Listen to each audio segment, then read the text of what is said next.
మీ personal interviews మరియు వ్యాపార ప్రకటనల కొరకు ఈ నెంబర్ని సంప్రదించండి.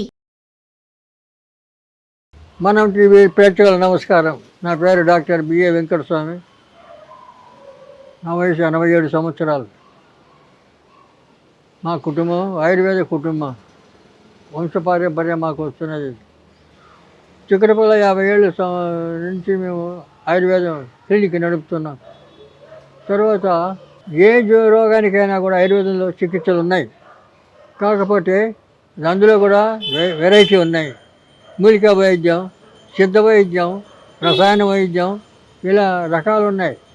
కాబట్టి ఈ రసాయనాల్లో అనుభవజ్ఞులు, ఆయుర్వేదం గురించి బాగా తెలిసిన వాళ్ళు, డాక్టర్లు చాలామంది ఉన్నారు.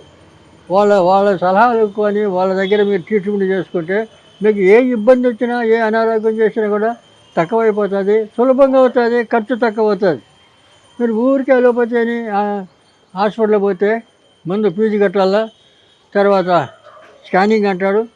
స్కానింగ్ అయిన తర్వాత 10,000 బిల్లు వేయాలా, మళ్ళీ రేపు రాబోతే చెప్తానంటాడు. రేపు వచ్చిన తర్వాత మళ్ళీ బిల్లు రాస్తాడు. 20-30 రకాల టాబ్లెట్స్ రాస్తాడు, ఇవన్నీ తినిపో అని. గంటకు ఒక 2 టాబ్లెట్స్ వేసుకోమంటాడు. ఇలాంటి టాబ్లెట్స్ అన్నీ కెమికల్. ఈ కెమికల్ వేసుకుంటే బాడీ ఏమవుతుంది, శరీరం ఏమవుతుంది, శరీరం మారిపోతుంది, బుద్ధి మారిపోతుంది, మన తెలివే మారిపోతుంది, చాలా ఇబ్బందులు వస్తాయి. ఆయుర్వేదంలో ఇవి ఉండవు. కాబట్టి ఇది మీరు ఆలోచన చేయాలి. కెమికల్ వల్ల మనిషి మారిపోతాడు, సరైనటువంటి అవగాహన ఉండదు. కాబట్టి ఈ రకంగా ఉన్నప్పుడు మనం ఏం చేస్తున్నాం, సరైన టయానికి ఆహారం తీసుకోవడం లేదు. రెండోది, మనం చేసే డ్యూటీలు కూడా క్రమ పద్ధతిలో లేవు. అయితే దీన్ని అంతా బట్టి ఎప్పుడో తినడం, ఎప్పుడో పడుకోవడం, ఎప్పుడో ఇలాంటివన్నీ కూడా ఆయుర్వేద ఈ అనారోగ్యానికి కారణమవుతున్నాయి. మరి ఇప్పుడు నరాల బలహీనత అంటే దానిలో బలం లేకపోతేనే కదా. నరాల బలహీనత బలం, మనిషికి బలం కావాలి.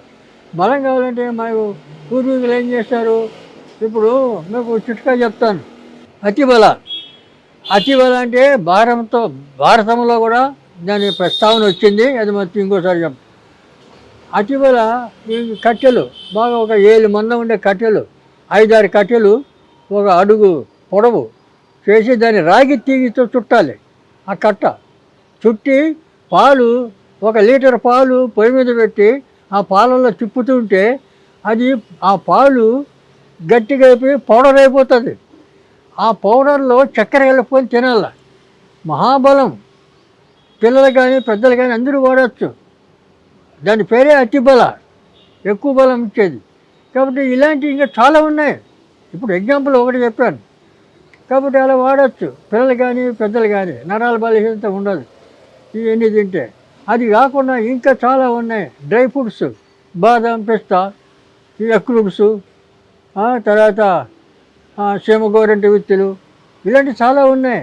వీటిల్లో కొన్ని సెలెక్ట్ చేసుకొని రోజు పొద్దున పూట ఒక 3-4 చెంచాలు పొడి కుట్టుకొని తినాలి.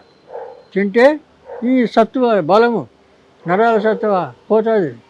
తర్వాత పాలలో వేసుకొని రాత్రిపూట ఏం చేయాలి, అతిమధురం, అశ్వగంధ 2 పొడులు సమానంగా కలిపి డబ్బాలో పెట్టుకొని రాత్రిపూట పడుకునే ముందు 1 చెంచా పాలల్లో కలిపి తాగాల. బ్రహ్మాండమైన బలం, జ్ఞాపశక్తి పెరుగుతుంది, బలం వస్తుంది, నిద్ర పడుతుంది, సుఖంగా నిద్ర వస్తుంది, బలం వస్తుంది. తర్వాత మీకు జ్ఞాపశక్తి పెరుగుతుంది. ఇన్ని ఉపయోగాలు ఉన్నాయి వీటిల్లో. మీరు తెలుసుకోలేరు, తెలుసుకోవాలి. తెలుసుకొని ఇలాగ వాడినప్పుడు ఏ ఇబ్బంది ఉండదు. కాబట్టి మీరు ఎన్ని ఇలా వాడుకుంటే నరాల బలహీనత ఉండదు, ఏముండదు. ఈ మూలికా వైద్యం చేసుకోవచ్చు. తర్వాత ఈ డ్రై ఫ్రూట్స్ తినచ్చు. దీనివల్ల నరాల బలహీనత పోతుంది, నరాలు బలంగా ఉంటాయి. వయసులో కూడా మీకు ఎలాంటి ఇబ్బంది ఉండదని మనం చేస్తున్నాను.